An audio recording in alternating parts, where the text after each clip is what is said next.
שלום לכם. באסכולות של כל הכופרים למיניהם, אלה שמדברים כנגד ההנהגה של בורא עולם, מציאות הבורא בעולם, ההשגחה שלו, וכל הדברים שקשורים לעניין הזה, מצינו כמה וכמה דעות. נרצה היום, השבוע, להתייחס לאחת הדעות שהיא גם רלוונטית לפרשה שלנו. וכך טענה אותה דעה.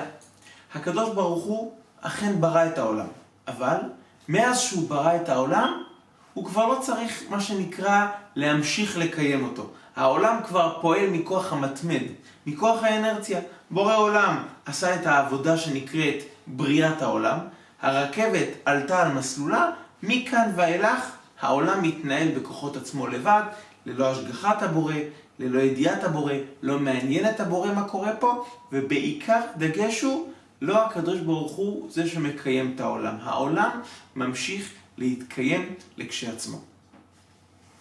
בואו ננסה לראות, חברים, איך בפרשה שלנו התורה מסבירה את הדברים. רק יחד עם זאת, כדי לחזק את הטענה שלהם, טוענת אותה אסכולה, מביאה דוגמה פשוטה, משל פשוט.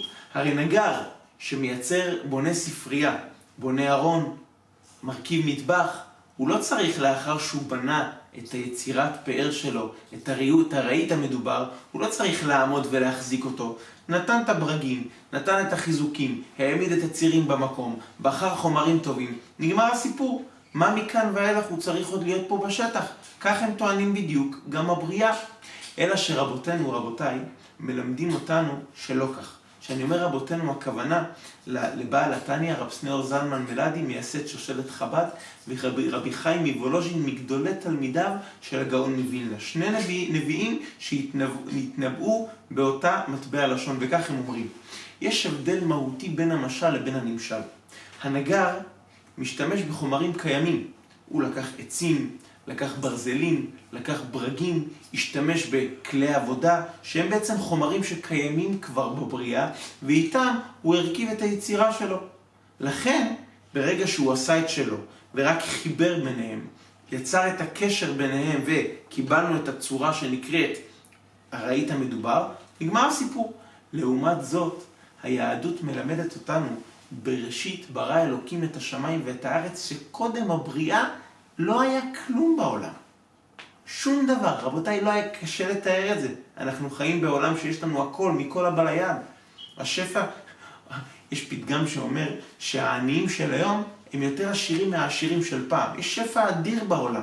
קשה לנו בכלל להבין בדור המשופע שלנו איך יש דבר כזה, אבל ככה התורה מלמדת אותנו. בראשית ברא אלוקים, אומר הרמב"ן, מה זה ברא? ברא זה מלשון הוציא. לא היה כלום. הקדוש ברוך הוא, דיברנו על כך באחת ההזדמנויות, הוציא חומר זך שנקרא חומר היולי, ולאחר מכן ממנו הוא הוציא והעמיד את הבריות במקומות ובימים הרלוונטיים עבורם. אז כיוון שכך, כשמדובר על יש מאין, שזו התפיסה, אז כיוון שנקודת המוצא היא שלא היה כלום, פה אי אפשר להגיד שברגע שזה נברא נגמר הסיפור. הרי המקור הוא, הנקודה השורשית היא שלא היה כלום. אז יש משהו שמהווה פה את הדבר. יש משהו שמקיים את הדבר. וזה בעצם בורא עולם. לכן, המשל לא דומה לנמשל. הנגר ישתמש בחומרים קיימים. בורא עולם ברא את העולם יש מאין. כיוון שכך, הוא חייב כביכול, חייבת להיות, ההוויה של בורא עולם חייבת להיות פה צמודה, כדי שהעולם ימשיך לחיות. וכאן, רבותיי, אנחנו מגיעים לפרשה שלנו. וידבר אלוקים אל משה, ויאמר אליו אני השם. האמירה הזו של בורא עולם באה על רקע סיום הפרשה בשבוע שעבר. סוף פרשת שמות, הקדוש ברוך הוא שולח את משה רבנו, ואומר לו לך אל פרעה ותגיד לו שלח את עמי ויעבדוני. משה רבנו כמובן מקבל את הציווי האלוקי, הולך מיד ועושה את זה. פרעה מתרגז, והוא אומר למשה רבנו, משה ואהרון, אתם מה שנקרא, תמשיכו לשבת בצד, ואני עכשיו מעמיק את הקושי על עם ישראל. אם עד עכשיו היו מספקים לעם ישראל את חומרי הבנייה, את הלבנים, את הטיט, את הקש, את המים, מהיום גם זה נגמר. מהיום הם צריכים ללכת ולקושש בעצמם, ולא לקחת ממקומות, אלא לייצר את הכל מעצמם, ומי שאם כל זה לא ישלים את המכסה, יענש. משה רבנו שומע את זה, והדבר מזעזע אותו. הוא בא לקדוש ברוך הוא בכמין טענה, אומר לו, ריבונו של עולם, ומאז באתי לדבר אל פרעה, הרע לעם הזה, והצל לא הצלת את עמך. מאז שנשלחתי והלכתי בשליחותך, באתי לפרעה כדי להועיל לעם ישראל, ובמקום להועיל ולעשות להם טוב, עשיתי את ההפך הגמור, הקשיתי עליהם, הוא גזר גזירה הרבה יותר קשה, הרבה יותר שהיא לא ישימה. מה אפשר לעשות עם דבר כזה? אומר הנציב רבי נפתלי צבי יהודה ברלין בפירושו העמק דבר על התורה, בא הקדוש ברוך הוא בפסוק הראשון של הפרשה ומלמד את משה רבנו בתחילת דרכו את אחד המסרים האלוקיים הראשוניים למשה ובכלל לכל עם ישראל בכללותו. וכך הוא אומר, וידבר אלוקים אל משה. ידוע בספרים הקדושים ששם אלוקים זה השם שבא לידי ביטוי, וזה השם שהקדוש ברוך הוא נראה בו, מתגלה בו לנו כמי שמנהיג את הטבע. ויאמר אליו, אני השם. אתה רואה בעולם דברים שלכאורה נראים כטבעיים. בא הקדוש ברוך הוא ואומר למשה, גם את מה שנראה לך כטבעי, אני השם, אני זה שמהווה אותו. למה?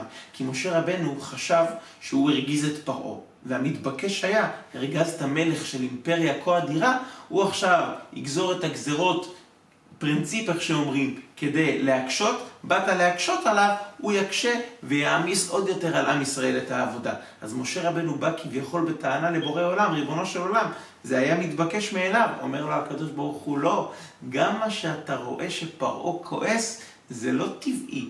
גם את הטבע אני מהווה אותו. וידבר אלוקים אל משה, שם הטבע, השם של הקדוש ברוך הוא שקשור להנהגת הטבע, ויאמר אליו אני השם, י' כו' כזה מלשון הוויה, אני מהווה גם את הדברים שנראים ונתפסים כטבעיים ביותר. זאת אומרת, זה אחד מהמסרים האדירים ביותר שאנחנו חייבים לשים לעינינו בגלות.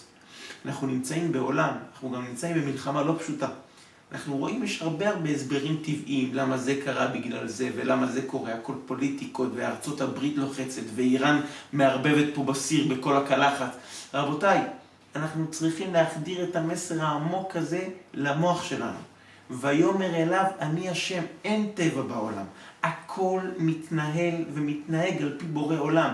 כי בל נשכח, המקור, השורש של העולם, הוא יש מאין, לא היה כלום. הקדוש ברוך הוא כביכול העולם חייב להיות צמוד לבורא עולם, לקבל את השפע האלוקי באופן תדיר ללא הפסקה. שנייה אחת שהשפע נפסק, נגמר הסיפור. וזה רבותיי דבר שאנחנו צריכים להחדיר לעצמנו טוב. על אחת כמה וכמה שרבנו הרמח"ל, רבי משה חיים לוצאטו, מלמד אותנו בסוף ספרו דעת תבונות דבר נפלא. שדווקא בתקופה שאנחנו נמצאים בה, תקופת עקבתא דמשיחא, הרע יתגבר בעולם. יראו קושי, יהיו הרבה קושיות, הרבה שאלות, הרבה אנשים שעושים דברים לא טובים, מצליחים. אבל, אומר הרמח"ל, אל לנו להיבהל מהדברים הללו. למה? משל למה הדבר דומה? כוח הרע, הרי הוא כוח מוגבל. הרע, מתי שהוא ייגמר, הטוב לעולם יהיה קיים. הרע, מתי שהוא ייגמר. כיוון שכך נר ידוע, לפני שהוא נכבה, מה קורה? הוא פתאום מתחזק, הלהבה פתאום מתחילה לרצד, היא קופצת, היא גובעת, מגיעה לגובה, עד שלפתע היא נכבאת. כך רבותיי, גם ככה. הסיטרא אחרא, הצד האחר, כוח הרע האפל, עומד רבותיי לקראת כיליון, והוא מרגיש את זה. לכן הוא מתעצם והוא משתמש בכל האמצעים שלו להקשות עלינו בטומאה, בעבירות, בכל מיני דברים כאלה ואחרים.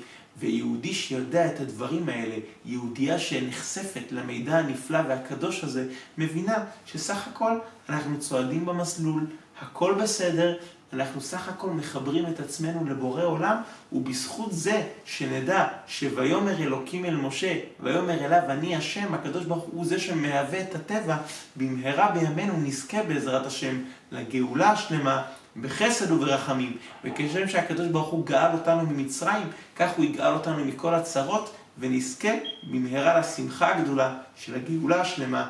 אמן ואמן. שבת שלום וחודש טוב לכל עם ישראל.